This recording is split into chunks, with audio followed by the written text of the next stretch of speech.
Good morning, or maybe good afternoon or good night, depending on what time you're watching this video. But I hope you are all doing very well and progressing in your understanding of Laplace transforms. So far in Chapter 4, we've learned how to find Laplace transforms by definition and also by table. Then in Section 4.2, we learned how to use Laplace transforms to solve an initial value problem. Today, in Section 4.3, we're going to pause and we're going to learn some more patterns associated with the technique of Laplace transform. 4.3 deals with translation and partial fractions. We're going to consider two types of translation on the s-axis and translation on the t-axis. So watch for those two patterns. In Section 4.3, we're focusing on translation on the s-axis. If we execute a translation on the s-axis, it affects the function of t in a surprising way. Similarly, if we execute a translation on the t-axis, it affects the function big F of s in another surprising way. So again, today we're focusing on translation on the s-axis. Here's the theorem. If big F of s, which is the Laplace transform of little f of t, exists for s greater than c, then the Laplace transform of e to the at times f of t exists for s greater than a plus c, and the Laplace transform of e to the at times little f of t is big F of s minus a. And the inverse Laplace transform of big F of s minus a is equal to e to the at times f of t. Okay, I'm sure you got all of that. That's a lot of detail. So let's make sure we understand what's going on here. First of all, I'm going from little f to big F. So I'm finding a Laplace transform. And that's also indicated by this operator out here. Normally, when we find the Laplace transform of little f of t, we get big F of s. What we're introducing that's new here is this factor, which I like to call eat. E to the at. So here's the idea. If I take an ordinary function of t and I multiply it by this factor e to the at, well, on the other side of things, on the s-axis, I don't see that exponential term. The presence of this e to the at term causes my Laplace transform to be translated by a units. Okay, so whatever number I have here in the exponent, that is the translation that I have right here. So this implies a certain order of operations. If I'm attempting to transform a function of t, an ordinary function of t, which has this additional factor, what I'm going to do is find the transform, big F, of little f of t, possibly using the table of Laplace transforms. Once I find that transform, then I'm going to translate it by a units. Okay, on the flip side, if I notice that my function big F of s is translated by a units and I want to find the inverse Laplace transform, well, I'm going to ignore that translation a for a little bit. I'm going to inverse transform big F to get little f, and then I'm going to introduce this extra factor e to the at. Now, I know that's a lot and it seems complicated, so we're going to do lots of examples. Before we get into our examples, let's see where this formula comes from. We're going to prove that the Laplace transform of eat f of t, I hope you don't mind that I'm calling it that, e to the at times f of t, gives us big F of s minus a. So this is what we're attempting to prove. In this proof, we're going to determine this Laplace transform by definition.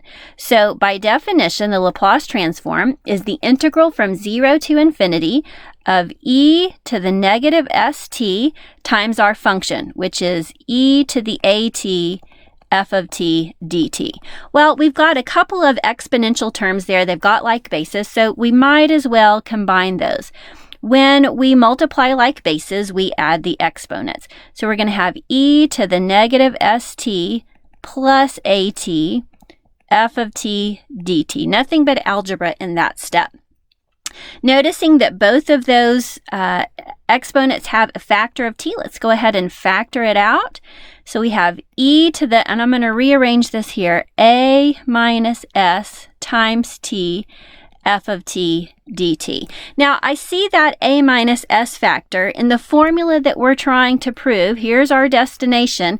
We need s minus a. So let's factor a negative 1 out of that exponent. We have integral from 0 to infinity of e to the negative parentheses s minus a times t f of t dt. So double check that factorization by the distributive property if you didn't understand. Negative 1 times s gives me negative s, and negative 1 times negative a gives me positive a. So those two steps are equivalent. They're just written in a different form. Now we're going to sit back and observe what we have right here. I made a little bit of a mess, so let me rewrite it so that it's clear. E to the negative parentheses s minus a times t f of t dt. Now, if we think about the definition of the Laplace transform, I'm going to write that definition over here on the right side. The Laplace transform of an ordinary function of t, by definition, is the integral from 0 to infinity of e to the negative st f of t dt. So what I want you to see there is whatever number we have right there in the exponent, right, also appears in the way we express the Laplace transform, big F of s. So in the case of the proof that we are attempting here, the number that we have in the exponent here is s minus a. So I'm simply going to take that s minus a and put it in the argument of our function, big F of s. So we have big F of s minus a. And again, this is what we were attempting to prove, and we have achieved that. So now that we understand that definition, the next thing to understand is how do we execute this? What do we actually do? So let's look at some of our ordinary Laplace transforms and see how the translation on the s-axis affects some of these basic formulas. So if I consider the Laplace transform of e to the at times t to the nth, what I want you to observe is the translation right here. Let's take a peek at our table of Laplace transforms. How do we transform simply t to the nth power? By the way, I'm sorry for the messiness of this particular handout. This is the best copy that I have here at the moment. So I'm looking at the Laplace transform of t to the n, which gives me n factorial over s to the n plus 1. So if I'm simply finding the Laplace transform of t to the nth power, I get a cute little s in the denominator, right?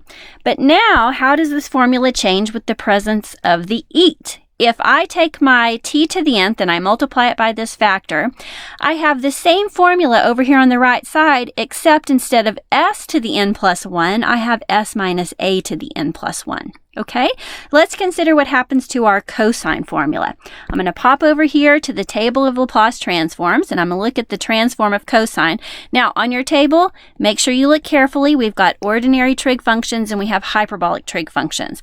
Right now, I'm looking at cosine of kt. If I want to transform cosine of kt, I end up with ordinary s over s squared plus k squared. However, if I multiply that ordinary cosine function by my eat factor, then I have a similar formula, but instead of an s here and an s squared here, it has been translated by a units. And you're going to see the same effect by multiplying that sine function by e to the at. You simply get a translation on the s-axis. So in practice, what do we do? Well, if I have that eat present, I'm going to transform f of t like normal. So I'm going to kind of ignore that e to the at and transform f of t like normal. And then I'm going to evaluate that transform at s minus a. So then I will shift big F of s that I found to f of s minus a. Okay, so that's in the forward direction if I'm finding a Laplace transform. If I'm finding an inverse Laplace transform, it's going to be a little bit different, and that's the example that we're going to look at here. In example 1, we're going to find the inverse Laplace transform of s plus 2 over s squared plus 4s plus 5 using our translation theorem. So what we want to recognize here, first of all, looking at the function of s plus 2 over s squared plus 4s plus 5, it doesn't really match up directly with anything that we have on our table. But it does have a translation. Let me show you how to recognize the translation. We're going to start with some simple algebra in the denominator, simply of completing the square. So the Laplace transform of s plus 2 over quadratic denominator s squared plus 4s plus 5 can be written, oops, forgot my inverse, as the inverse Laplace transform of no change in the numerator here. I'm going to keep that s plus 2, but in the denominator, I'm going to go ahead and complete the square. So we have s squared plus 4s. Now, what completes the square for these first two terms?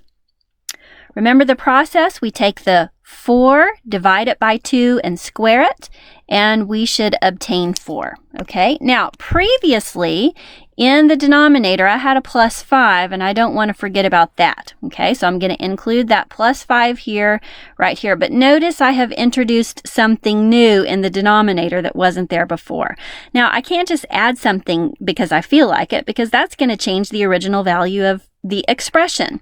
So I'm going to cancel that 4 that I introduced back off by subtracting it. Okay, so I've added 4, I've subtracted 4, so really I've added 0 here. I haven't changed the original expression, but now it's in a form where I can manipulate it. So again, no change in the numerator here.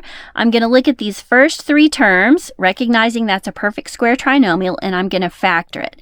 It factors as s plus 2 quantity squared. And then combining our constants here, we have plus 1. So what I notice here is the translation on the s-axis. Instead of just an s, I have an s plus 2 in the top and in the bottom. And look at the pattern. I have s plus 2 in the top, s plus 2 squared plus a constant in the denominator. So let's take a peek at our table of Laplace transforms and find a similar pattern. Notice in the cosine formula, the Laplace transform of cosine of kt is s over s squared plus k squared. Or we could say the inverse Laplace transform of s over s squared plus k squared is cosine of kt. I'm going to jot that down over here on my notes. I'm going to note that the inverse Laplace transform of s over s squared plus k squared is cosine of kt. All right, that's from the table of Laplace transforms. So on our specific problem, we have a similar pattern, but instead of an s, we have an s plus 2. So what we're going to recognize in our inverse Laplace transform is we have a translation on the s-axis. We have a function f of s minus a. So the inverse Laplace transform, I'm going to go from big F to little f. So I'm going to recognize that transform and then multiply it by e to the at. Okay? So in this particular problem, we're going to have e to the a t. Now notice one more time, I want to take a peek at this. The translation here, I see a negative a term, but in the exponent, I see a positive a term. So I'm going to change the sign of that number. So this gives me e to the negative 2t times ordinary f of t, cosine of kt. And by the way, k in this instance is 1. The square root of 1 is 1, so k is 1. So this is going to take some practice. You have to really focus on the individual steps. I'm using ordinary cosine of kt. There's no shift there. There's no t minus a or anything like that. I'm using the ordinary Laplace transform.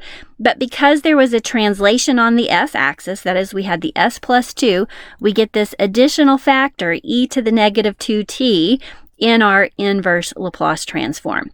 So here's the bottom line. If there is a translation on the s-axis, on the s side of things, then on the t side of things, I have an ordinary Laplace transform directly from the table, but it gets multiplied by that extra factor, e to the at, or in this case, e to the negative 2t. So once again, this is going to take some practice and some focus, and you have to consider what's the order of operations that we're doing here. Let's try that one again, and this one's going to have a little bit more algebra involved. So we are finding the inverse Laplace transform of 3s minus 2 divided by 9s squared minus 12s plus 20. So our goal is to match this up with one of the basic patterns on the table of Laplace transforms. At this point, it doesn't look anything like what we see on the table. So we're going to complete the square. We're going to do some factoring until I can see one of those patterns emerge. So in the top, notice we have a leading coefficient of 3. It's easier to recognize the translation if you factor off that coefficient. So I'm going to factor a 3 out of the top. That's going to leave behind s minus 2/3. In addition, the denominator has a leading coefficient of 9. We prefer a leading coefficient of 1, so let's just factor it out. We have 9 times s squared minus 12 over 9, which reduces to 4 over 3. Plus 20 over 9. Let me backtrack just a minute. I only want to factor that 9 out of the first two terms. We'll complete the square here in a minute. So I'm going to leave that there as a plus 20. So I've factored the 9 out of the first two terms. As we did on the previous example, let's complete the square in the denominator. So we have the inverse Laplace transform. At this point, no change in the numerator. I'm going to leave it s minus 2/3. And we've got our 9 factored out here. Let's complete the square in parentheses. So we have minus 4/3 s. We're going to take this coefficient and divide it by 2 to get 2/3. Square 2/3 to get 4/9. So the number that completes the square there is 4/9. Outside parentheses, we still have this plus 20. We don't want to lose that. But remember, we've introduced something new that wasn't there before, and we need to cancel it off. Now, my first instinct is just to subtract 4/9 because I added 4/9, but not really. I didn't just add 4/9, I added 9 times 4/9. So ultimately, I've added 4 there. To cancel out my plus 4, I'm going to subtract 4 out here. Just algebra, right? Now, let's simplify a little bit. We've got the inverse Laplace transform of 3 times s minus 2/3 divided by 9 times the quantity. Let's factor s minus 2/3 quantity squared. Combining our constants, we have 16. So now we conveniently see the matching factor s minus 2/3 in the top and s minus 2/3 in the bottom. So we have a translation on the s-axis, which means our inverse Laplace transform is going to have that e to the at factor. The only problem here is the 3 and the 9. They are standing in the way.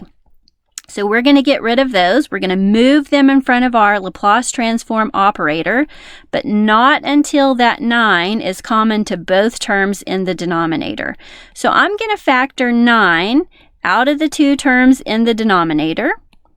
So in the denominator, we have 9 times the quantity, s minus 2/3 squared, plus 16 over 9. At this point, we have this coefficient 3 over 9, and we can move that in front of our operator. The operator there is the inverse Laplace transform operator, just like a big D differential operator or an integral sign for that operator. Okay, we have gotten somewhere. Lots of algebra later. We have s minus 2/3 over s minus 2/3 squared plus 16 over 9. And notice I did factor that 3/9 out in front of the inverse Laplace transform as 1/3. So this is similar to the previous question. Notice what we have. We have a variable in the numerator and a variable squared in the denominator. The reason that I point that out is because on our inverse Laplace transform table, I am comparing these two formulas. If I have an s in the top and an s here, it's going to inverse transform as a cosine. But if I have a constant in the top, then that's how we distinguish it between sine and cosine, okay? So what we have is this pattern. We have variable in the top over variable squared plus constant squared. So we're using the same formula on this example. I'm going to jot this down as a guide again on my notes, or if you want to look back up there, we had it written down up there. But I'm going to identify the formula that I'm using here. Inverse Laplace transform of s over s squared plus k squared is cosine of kt. So we need to identify k as part of our inverse Laplace transform. I have in our formula, I've got s minus 2/3 over s minus 2/3 square plus k squared. If k squared is 16 over 9, then k is the square root of 16 over 9, or 4/3. So I'm going to make a quick note of that. For our problem, k is 4/3. So we're ready to finish executing this inverse Laplace transform. We end up with 1/3. Here's the kicker. Because there's that translation, s minus 2/3, we're going to have this extra factor, e to the positive 2/3. I'm going to write it as 2t over 3 times ordinary inverse Laplace transform cosine of 4/3 t, or 4t over 3. So the idea is I recognize the pattern of the function that has the translation. I match it up with the basic formula from the table. I find that inverse Laplace transform, and that's what ends up right here. But because of the translation, s minus 2/3, I get this extra factor in the inverse transform, e to the at, or in this case, e to the 2/3 t. And then don't forget, we also have that factor 1/3 on the outside. So be very careful that you don't attempt any sort of translation with t. I'm not subtracting 2/3 from t. The way that I recognize the effect of the translation on the s-axis is the presence of this term, e to the at, in our inverse Laplace transform formula. So take a glance back at the formula again from the theorem at the beginning of our notes, just to be sure that we understand. We have been working an inverse Laplace transform that had a translation. We take the ordinary big F of s and we translate it into little f of t using the table. But because of the translation, we get this extra term, e to the at. Okay? Let's go on to page 2 of our notes. Part 2, partial fractions. Now, I know we've already used partial fractions in section 4.1 and 4.2, but we're going to use them extensively again. So let's go ahead and talk about reviewing the rules for partial fractions. We want to compare linear factors in the denominator, repeated linear factors in the denominator, quadratic factors, and repeated quadratic factors. The examples that we did previously had distinct linear factors. Now we're going to be looking at repeated linear factors. So for capital A sub I, so this is going to be a constant, A sub I in the real numbers for all I. So that's prepping you to understand that all of these A's with subscripts are just constants. Those are going to be real numbers, okay?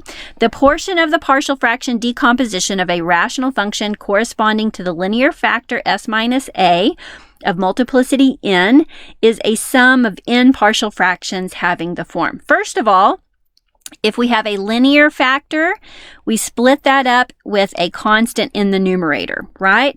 If that linear factor repeats, then we're going to have the same number of partial fractions for the number of times that linear factor repeats, and each partial fraction gets a constant in the numerator. Similarly, if we have quadratic factors in the denominator, knowing that the A's and the B's, the capital A and the capital B in each of these is going to be a constant, That's what the first part says.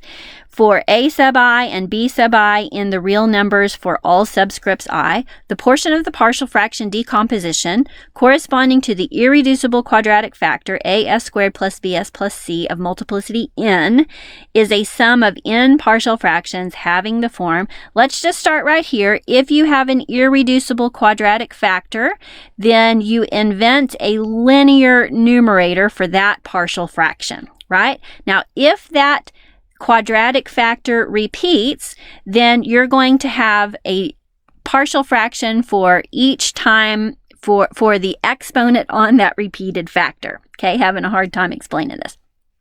So if that quadratic factor repeats twice, I'm going to need two partial fractions. Each partial fraction gets a linear numerator. If that quadratic factor repeats n times, then you're going to have n partial fractions. You're always going to have a linear numerator. Okay? So let's look at some additional transform formulas. We're going to consider some of our basic formulas from the Laplace transform table, and we're going to recognize how the presence of the e to the at or a translation on the s-axis are related. So the following inverse Laplace transforms are often used with partial fractions containing repeated quadratic factors. Wanted to point these out because these will pop up often. So in column 1, we've got big F of s. In column 2, we've got the inverse Laplace transform, which is little f of t. So these are ordinary formulas from the table. We've been working with s over s squared plus k squared. Notice in this case, I'm looking at s over s squared plus k squared quantity squared. So this inverse transforms into t over 2k times sine of kt. Okay, so just a basic formula from the table. And again, notice the difference between having a variable in the numerator and a constant in the numerator. Watch for that detail so that you choose the right formula. What we want to do is figure out what happens to these formulas with a translation. So notice I'm going to go from s over s squared plus k quantity squared now to s minus a over s minus a squared plus k squared quantity squared. So the difference in those two is the translation. I've got s minus a as opposed to s.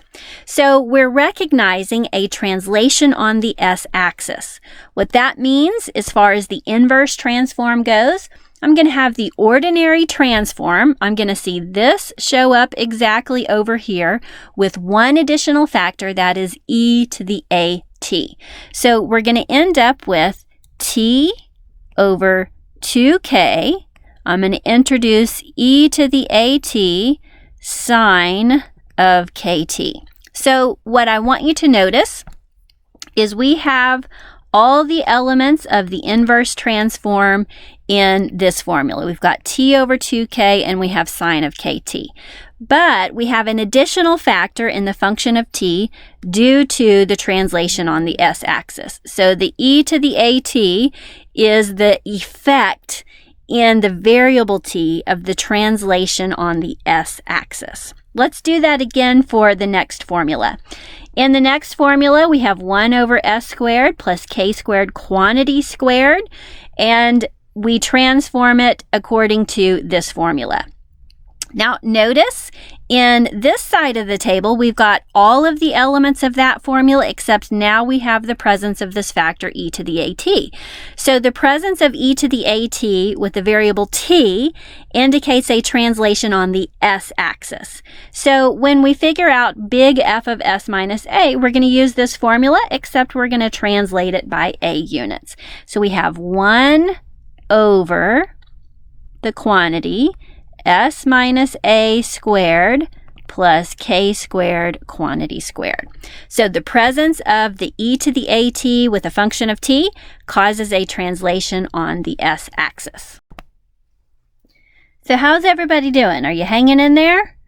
I hope it's making sense. Let's do an example. Maybe the example will make all the difference. Example 3, find the inverse Laplace transform of s squared plus 3 over s squared plus 2. That should say s. Let me fix that. 2s plus 2 quantity squared. So first of all, notice we have in the denominator a quadratic factor, s squared plus 2s plus 2. It is not factorable. That means it's irreducible. And it is squared. Also in the numerator, I've got a variable up there, s squared plus 3. So we're in the vicinity of this pattern. We have the elements there, but we need to match it with a little bit of algebra. So let's give it a try. There's going to be a lot of algebra on this one, so I'm going to move way over here and preserve as much space as possible. So we have s squared plus 3 over s squared plus 2s plus 2 quantity squared. So what we want to do on this one is split it up with partial fractions. So we have s squared plus 3 in the top. Your first instinct may be to complete the square in the denominator. Eventually we're going to do that. But we don't have a translation in the numerator. So let's do some side work. Let me backtrack a little bit. Sorry about that. Let me go ahead and split this up with partial fractions.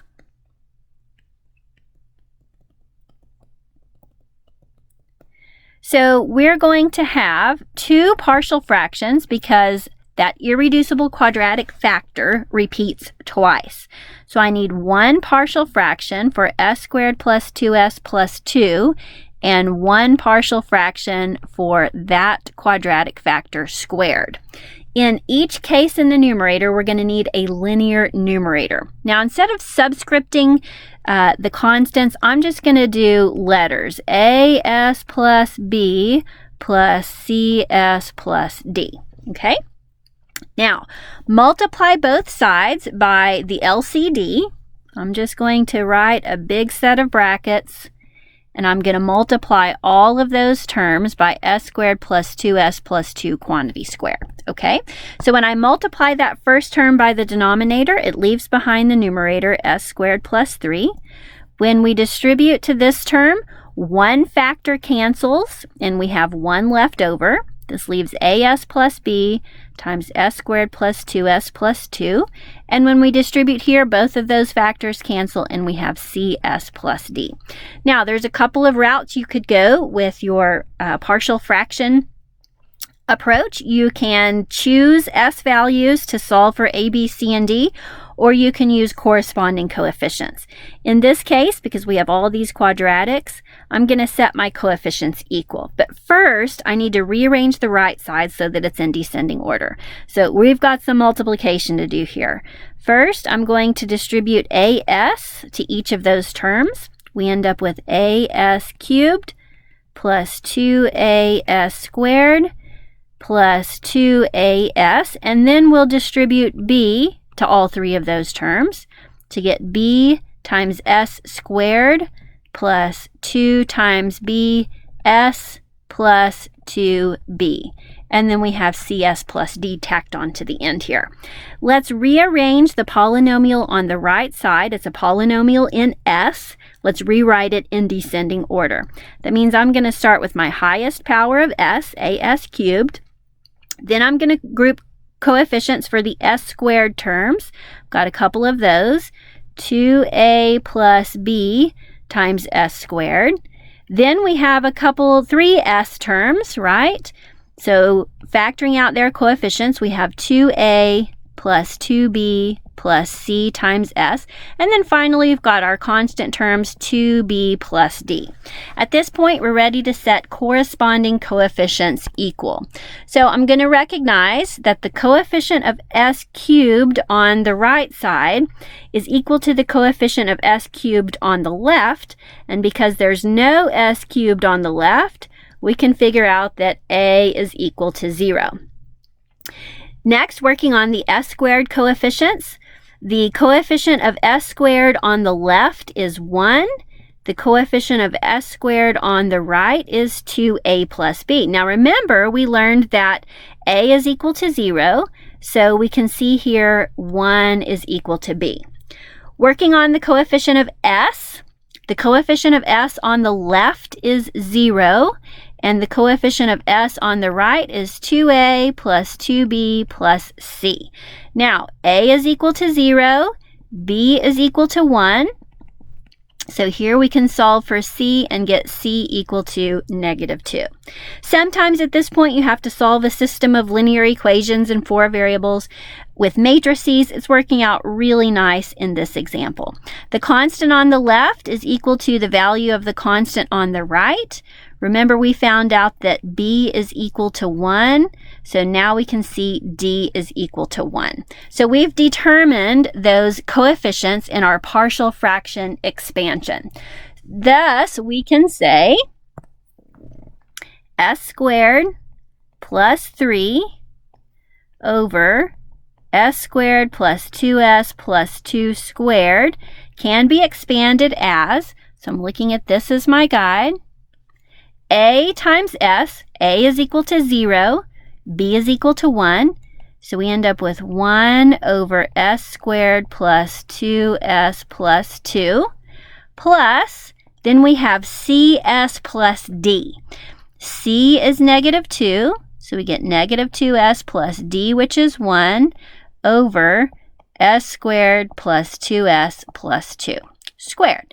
So we have taken the original expression that we were trying to inverse Laplace transform, and we have split it up with partial fractions. Our next goal is to inverse transform this. Well, I'm still going to have to do some work to make it match what's on the table. So let's work on these individual fractions.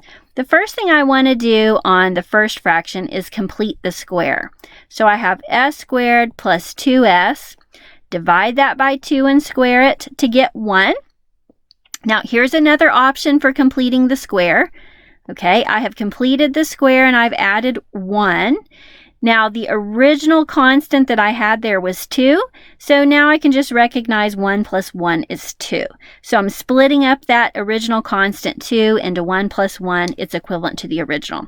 Another option is to write it as 1 plus 2 minus 1. That would work as well, just as an option, okay? Now, on the second partial fraction, I have a leading coefficient of -2. Leading coefficients are bad news, so let's go ahead and factor that off. -2 times s minus 1/2, okay? Work your distributive property there, and you can see the original is now equivalent to what we have. Now, in this denominator as well, I'm going to complete the square. S squared plus 2s plus 1. Now, here's what I was talking about. Another way to write that looks something like this. You can go either way on that one, okay? All right, let's simplify. Using this space to my advantage here. So we end up with first fraction when we factor in the denominator, s plus 1 quantity squared plus 1. So the first 3 terms factor into s plus 1 quantity squared, and I have the plus 1 out here. That's great news because that matches the pattern k over s squared plus k squared, of course with the translation on the s-axis. Okay, working on our second fraction, we have -2 times s minus 1/2 over, completing the square, we have s squared, factoring where we completed the square. So I'm trying to factor those 3 terms. Y'all help me out here. S plus 1 quantity squared. I'm going to combine 2 minus 1 to get 1. And remember that entire denominator is squared. Oh, we almost got somewhere. We have a variable in the top, variable squared plus 1 squared in the denominator. But do you see what the problem is? We have a mismatch in our translation. We have an s minus 1/2 in the top and an s plus 1 in the bottom. We need both of those factors to say the same thing. Let's go for the s plus 1. We don't have it, but we're going to manipulate it algebraically until we get it. Notice we're not doing much calculus here. This is all algebra. So I really want that to say s plus 1 right there. But again, I can't just change it because I feel like it. I have to make sure that it's equivalent to the original. So I want to make sure that what I have in parentheses here is equivalent to s minus 1/2. So here's the sneaky trick that I'm going to do. S plus 1 minus 3/2 is the same thing as s plus 1. Not s plus 1, s minus 1/2, okay? And then I'm just going to copy down this denominator. And then we're going to split up the numerator on that second fraction. Fraction number 1 is just hanging out patiently, waiting to be inverse transformed, okay? Now, I'm going to write this as -2 times s plus 1. I'm going to close my parentheses. Let's go ahead and multiply here. -2 times -3/2 gives me plus 3 over s plus 1 squared plus 1 quantity squared. Now, at least we have the match. We have the s plus 1 in the top and the s plus 1 in the bottom, but we have this tag along plus 3 in the top. So I'm going to split that fraction into 2 fractions.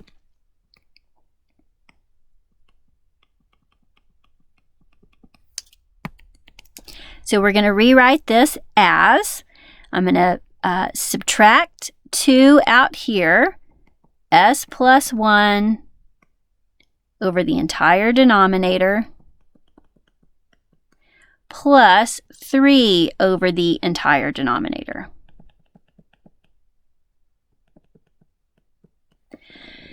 Okay, looking good. Now we are ready to inverse Laplace transform.